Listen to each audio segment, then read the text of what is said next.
Pernah nggak sih kamu merasa hidupmu baik-baik saja, sampai akhirnya melihat kehidupan orang lain, bukan karena hidupmu tiba-tiba berubah, bukan juga karena kamu menginginkan hidup mereka, tapi entah kenapa, setelah melihat itu semua, muncul satu perasaan kecil yang sulit dijelaskan. Perasaan bahwa diri sendiri kurang. Kok bisa perasaan itu muncul? Untuk memahaminya, kita perlu tahu satu hal penting. Otak manusia tidak dirancang untuk membuat kita bahagia. Tugas utamanya hanya satu, membantu kita bertahan hidup.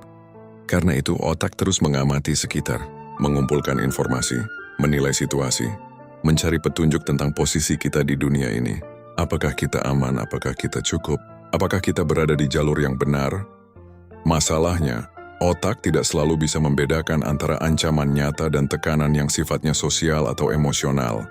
Ketika otak menerima banyak informasi tentang kehidupan orang lain, ia tetap memprosesnya sebagai bahan penilaian terhadap diri sendiri, tanpa kita sadari. Di masa lalu, informasi seperti ini sangat terbatas. Kita hanya tahu kehidupan orang-orang terdekat, lingkarannya kecil, ceritanya pun tidak datang setiap waktu. Sekarang situasinya sangat berbeda. Lewat media sosial, kita melihat potongan kehidupan orang lain setiap hari. Pencapaian, kebahagiaan, perjalanan, keberhasilan, semuanya muncul di layar kita. Bahkan saat kita sedang lelah atau tidak siap, yang sering kita lupakan, apa yang kita lihat bukan kehidupan yang utuh, hanya potongan terbaiknya saja. Namun otak tidak tahu itu. Ia menerima semua potongan tersebut seolah-olah itu gambaran lengkap tentang hidup seseorang.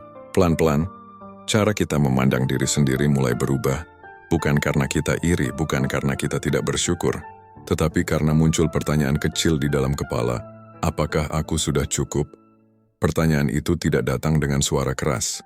Ia datang pelan-pelan, masuk di sela-sela pikiran.